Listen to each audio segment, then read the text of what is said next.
Scions of the Seventh Dawn, on behalf of the people of Gridania, I bid you welcome. Your presence is of great comfort to us all in these days of uncertainty. I summoned you here to share tidings of a most urgent nature. But a short while ago, the great elemental spoke, and his voice was clarion in its intensity. Ramu is returned unto the forest. Scarce had his words ceased to echo in mine ears when we were visited by an emissary from Little Solace.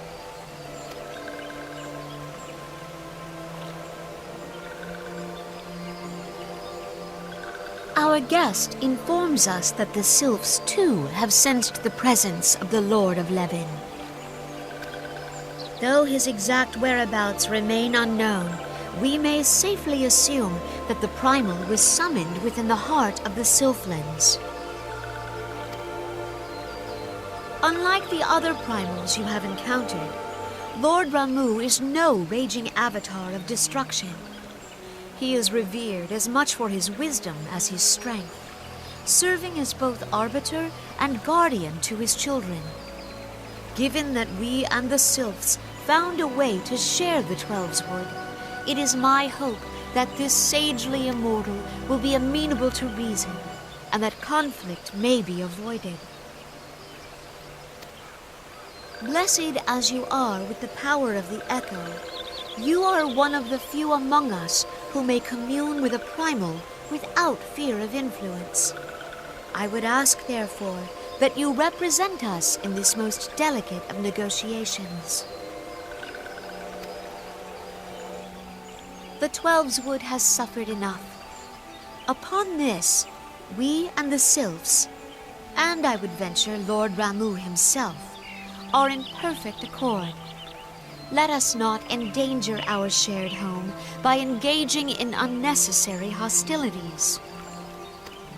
Dear friend, I beseech you, safeguard the peace which exists between our peoples.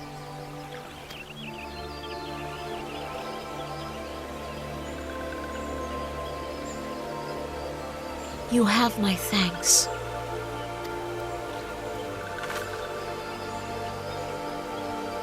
Pray make for Little Solace, then.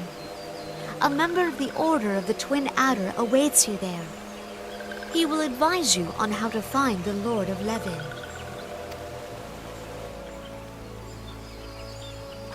An ill wind blows through the forest. Yet, it is not only the Twelveswood that flinches at its coming. All the lands Vaorzia shiver in dread anticipation. Have care.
Eleonora betrays thee, servant of hiding.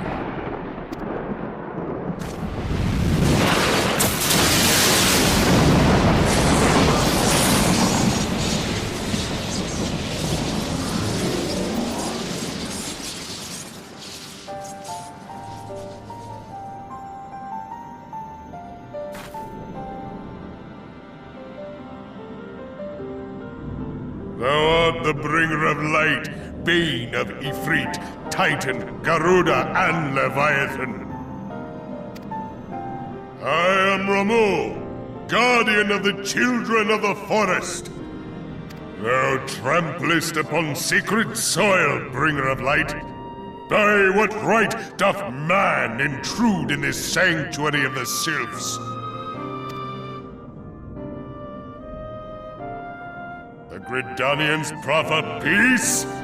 Their words are born of delusion, thine offer an insult. Thou speakest of harmony, yet carest naught for my children's desires. They did but wish to dwell beneath these boughs in solitude. Yet even that was too much to ask of man. Thus did they turn to me for succor. The sentence I pronounce upon thy kind is just. Redanian or Garlean, it matters not. The good intent of one excuseth not the misdeeds of the other. Thy conflicts have brought naught but anguish and misery unto the forest. All blame doth lie with the darkness that resideth in the breast of man. Whence sprung this calamitous seed? In the beginning no such duality existed. Were light and dark given form when man was born? It would explain much, not least why strife and sorrow follow ever in thy wake. Thou canst not deny the urgings of thine own nature.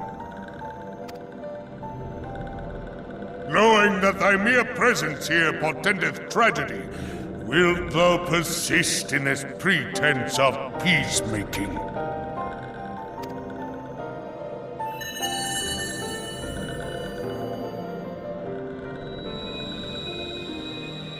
Thou bearest the crystal which I bestowed upon my wayward charges, that they should entrust so precious a gift to thee. Thou standest apart from thy kin. Thou art the bringer of light, aye. But there is something more in thee. Very well. I shall consider thy proposal, shouldst thou survive my trial. If thou wouldst champion the cause of harmony, I must have proof that thou art fit to play the role. Wither mine ire, and prove to me thereby that thou hast strength enough to stay the darkness which threateneth to consume thee. Yet if thou shouldst be found wanting, know that all men shall perish in the storm of my judgment.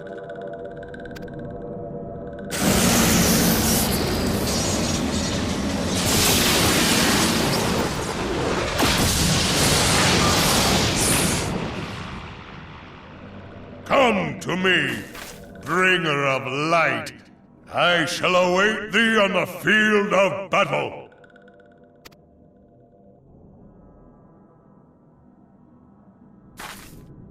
Urianger, it is rare indeed to find you so far from a tome.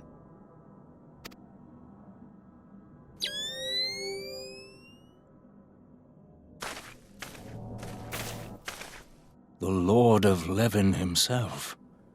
Never till this day had I looked upon his visage, save in painted renderings made faint by time. Ever shall this scene remain etched in my mind's eye. Beg pardon, my lady.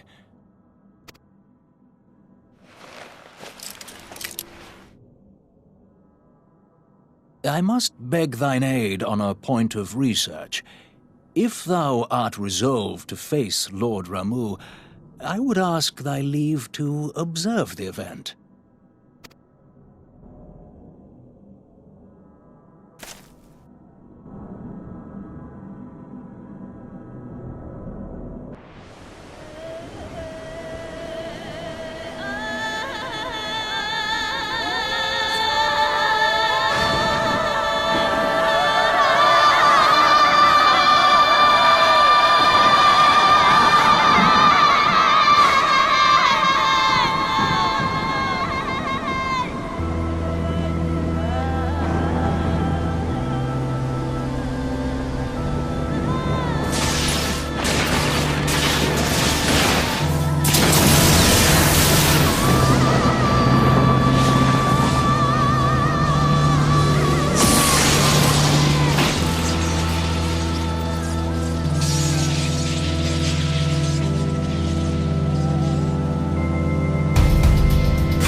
I have taken thy measure, bringer of light.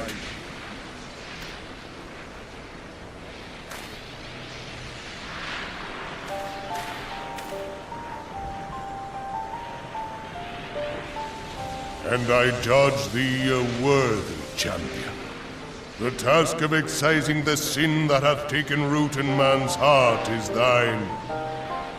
Shrink not from employing thy strength in service to the forest and the wider realm beyond. Like hungering shadows do the enemies of harmony gather, and meekness will but feed them. If man is to be delivered from the dark, it shall be by thy guiding light alone.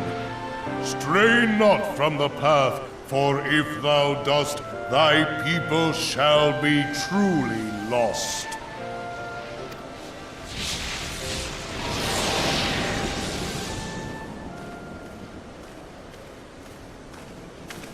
Thou hast slain the Lord of Levin. A regrettable act, but a necessary one.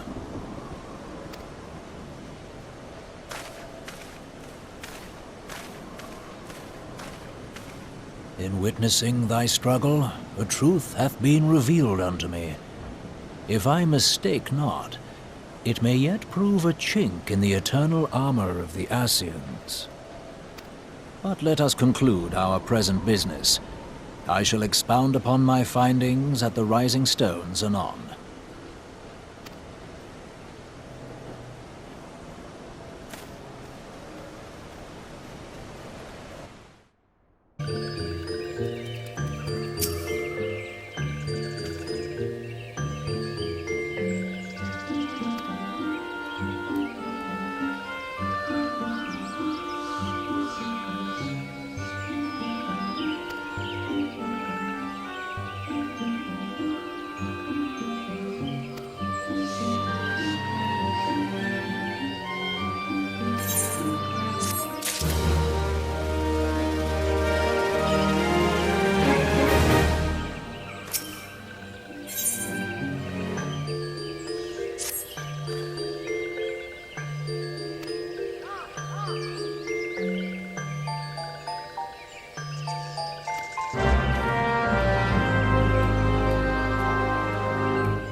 You are returned to us, dear friend, and none the worse for bearing the heavy burden which I did press upon you. Most glad am I of this. I am informed that your efforts to negotiate a peace with Lord Ramuh ended in conflict. Pray tell me, what befell?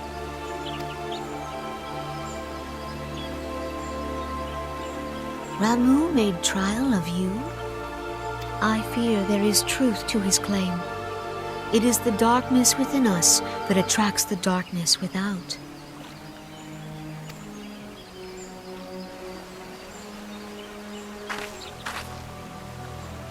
It cannot be denied that misfortune follows man.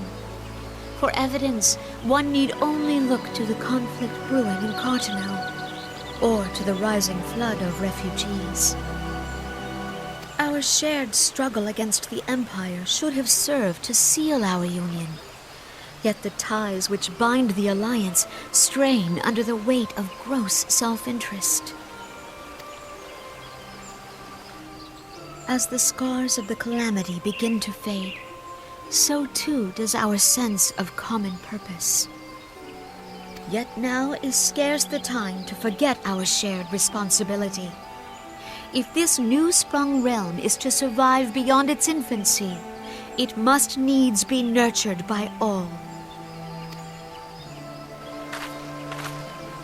Eorzea must be as one. Yet I fear that dream is still far off.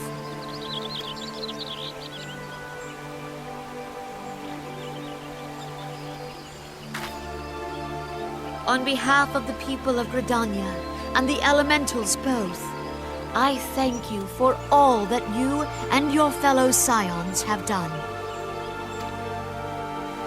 Full oft have I been compelled to look to you for aid of late, and offered all too little in return. As leader of this nation, I shall endeavor to prove a more worthy ally to your cause henceforth.